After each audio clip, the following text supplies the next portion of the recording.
Bien, vamos a ver el mapa conceptual de diarrea crónica, ¿correcto? Comenzando con su definición, recuerden que diarrea es el aumento de la frecuencia en las deposiciones mayor o igual a 3 veces al día, la disminución en la consistencia, que es el criterio más importante, disminución de la consistencia, y el aumento del volumen, ¿no? Más de 200 a 250 por día, ¿ya? Ahora, para ponerle el apellido de crónica, el tiempo de duración, recuerden, debe ser más de 30 días, más de 30 días.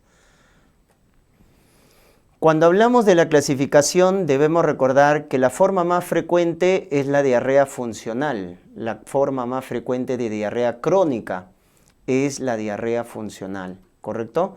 Es la causa más frecuente de diarrea crónica. No hay datos de organicidad como baja de peso, anemia, sangrado, esteatorrea, etc. Generalmente, recuerda, los problemas funcionales son matutinos, ¿ya? En las primeras horas de la mañana, respeta el sueño. Y recuerden que la causa más frecuente es el síndrome de intestino irritable. Pero también tenemos el hipertiroidismo o el síndrome de posvagotomía, ¿no? Que también puede generar estos cuadros funcionales. En el caso de la diarrea orgánica es un diagnóstico de exclusión. Y la clasificación fisiopatológica de la diarrea orgánica es en la diarrea secretora, osmótica, malabsortiva e inflamatoria, ¿correcto? Son 4 tipos. Comenzamos con la diarrea secretora. Recuerden que la diarrea secretora se produce por una secreción activa de agua y electrolitos a la luz del intestino, ¿ya? Esto porque se inhibe o activa enzimas aumentando la actividad del AMP cíclico, con lo cual se pierde electrolitos como potasio, bicarbonato. El gap osmolar en heces es bajo porque se está perdiendo electrolitos en las heces, menos de 50 miliosmol por kilo de peso. El volumen es alto, más de 1000 gramos por día, y como se está perdiendo bicarbonato en la luz intestinal, el pH de las heces es alcalino, ¿correcto? Ya está. Esas son las características de la diarrea secretora.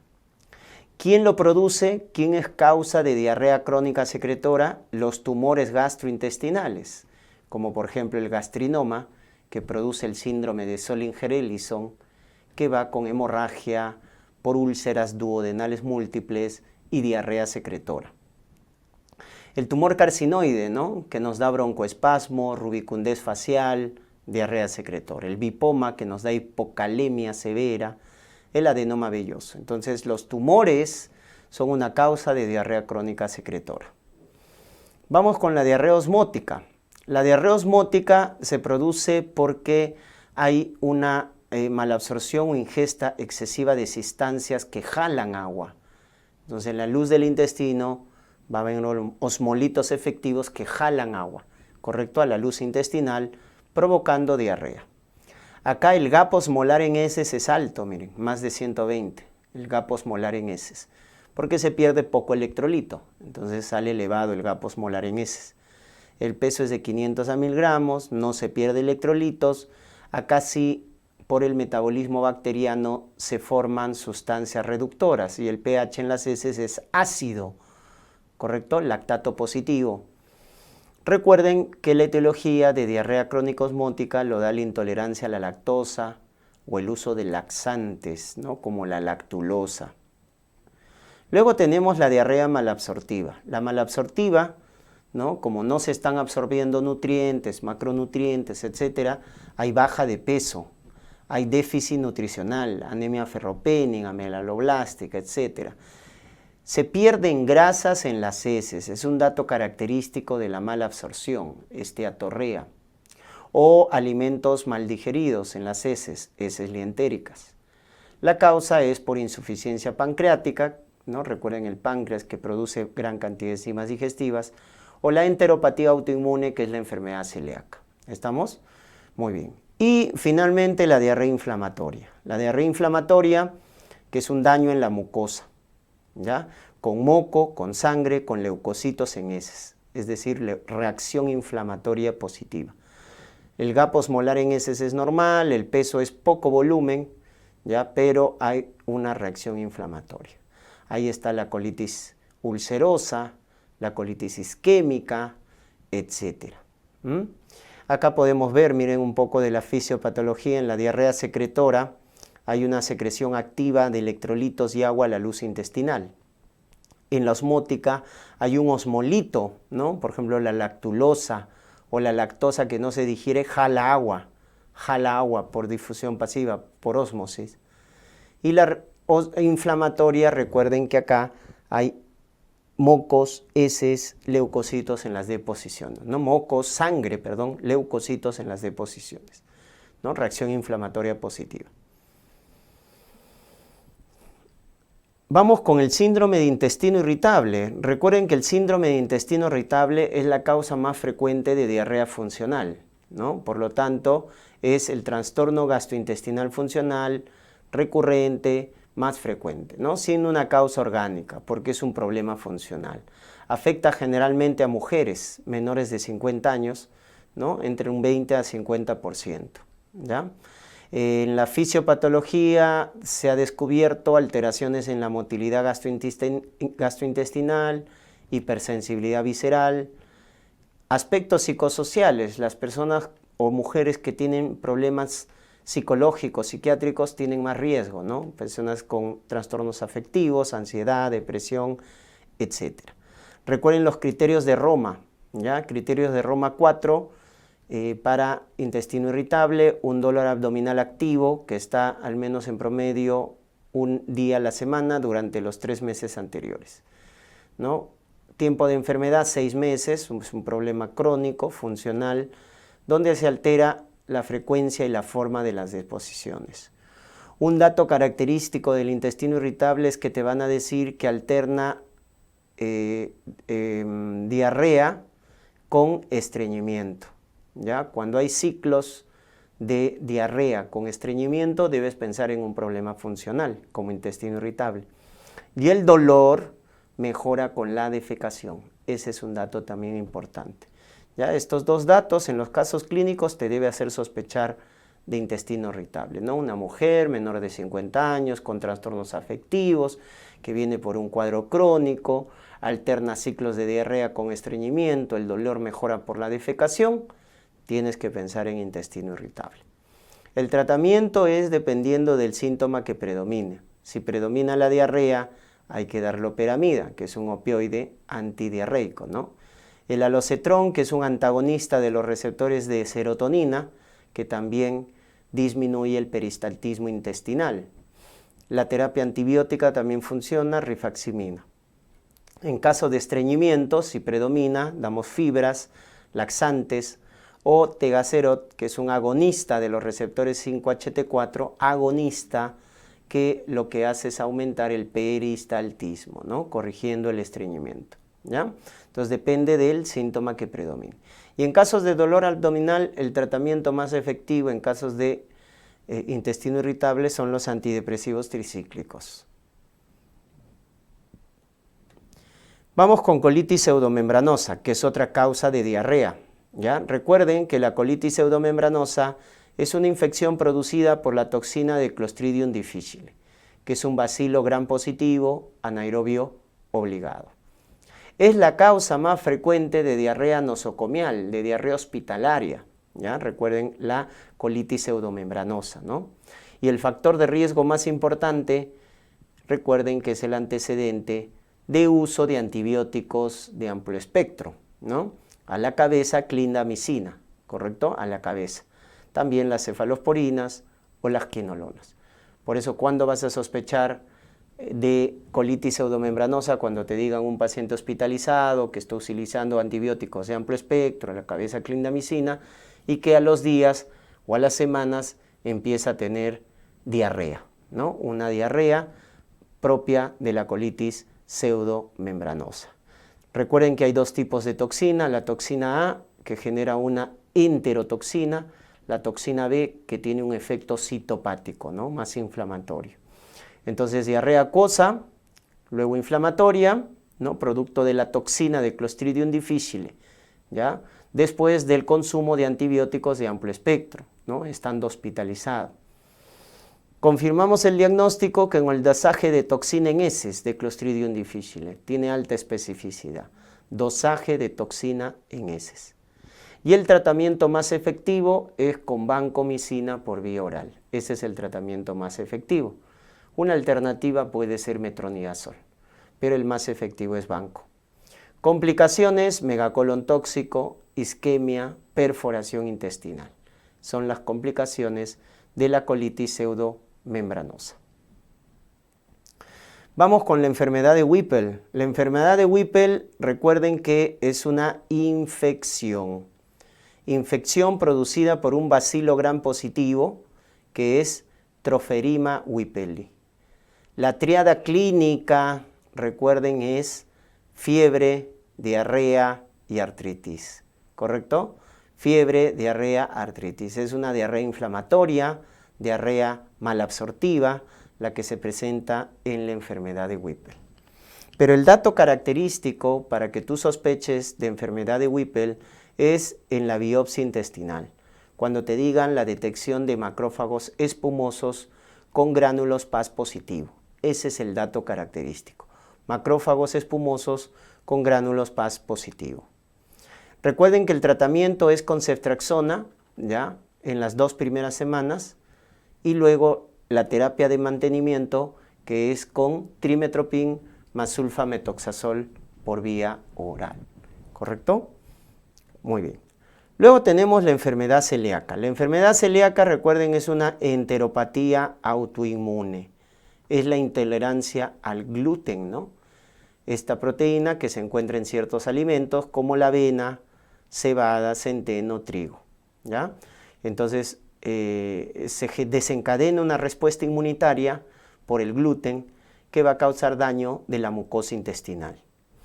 Afecta más frecuentemente a mujeres, ¿no?, en el primer año de edad, a los lactantes, y también a la 4ª década de la vida en los adultos. Factor de riesgo genético importante, miren, el HLA-DQ2, el HLA-DQ2 y el DQ8, ¿ya? Ese es el factor de riesgo genético. Otros factores asociados, las 3D, diabetes mellitus tipo 1, síndrome de Down y déficit selectivo de IgA. En la clínica tienes una diarrea crónica, recurrente, malabsortiva, por eso hay esteatorrea, con datos de desnutrición, en el caso de los niños, retraso del desarrollo, del crecimiento, y su lesión dermatológica característica, la dermatitis herpetiforme. Recuerden, esta es su lesión dermatológica característica. Para el diagnóstico tenemos serología, anticuerpos, el más sensible, antitransglutaminasa, y el más específico, antiendomicio, el más específico. La serología nos orienta al diagnóstico. Pero la prueba confirmatoria o gol estándar es la biopsia de duodeno, biopsia de intestino delgado, en la cual el dato característico es la histopatología, donde nos van a decir hiperplasia de las criptas de Lieberkühn y atrofia de las vellosidades. Ese es el dato característico de enfermedad celíaca. ¿Correcto? Muy bien. Y el tratamiento más importante es la dieta, ¿no? Evitar alimentos que contengan gluten, ¿ya? Evitar alimentos que contengan gluten como el trigo, la cebada, la avena, ¿no? Y por el contrario, consumir soya, arroz, maíz, que son alimentos que no contienen, en este caso, gluten. En casos refractarios de la dieta, corticoides, en caso refractario. Luego tenemos la enfermedad inflamatoria intestinal. Comenzamos con colitis ulcerosa. Recuerden que la colitis ulcerosa es la enfermedad inflamatoria intestinal que cursa con diarrea sanguinolenta, rectorragia, es su clínica predominante, rectorragia con dolor abdominal. La zona que más frecuentemente afecta es la región recto-sigmoides, es la zona que más afecta. ¿Cuál es la clínica extraintestinal? Recuerden, la articular es la más frecuente, pregunta de examen. Clínica extraintestinal más frecuente, el problema articular, ¿ya? Genera artritis periférica o espondilitis. En el compromiso ocular, recuerden que hace una uveitis anterior. asociado al HLA-B27, ¿no? La colitis ulcerosa da como cuadro la colangitis esclerosante primaria.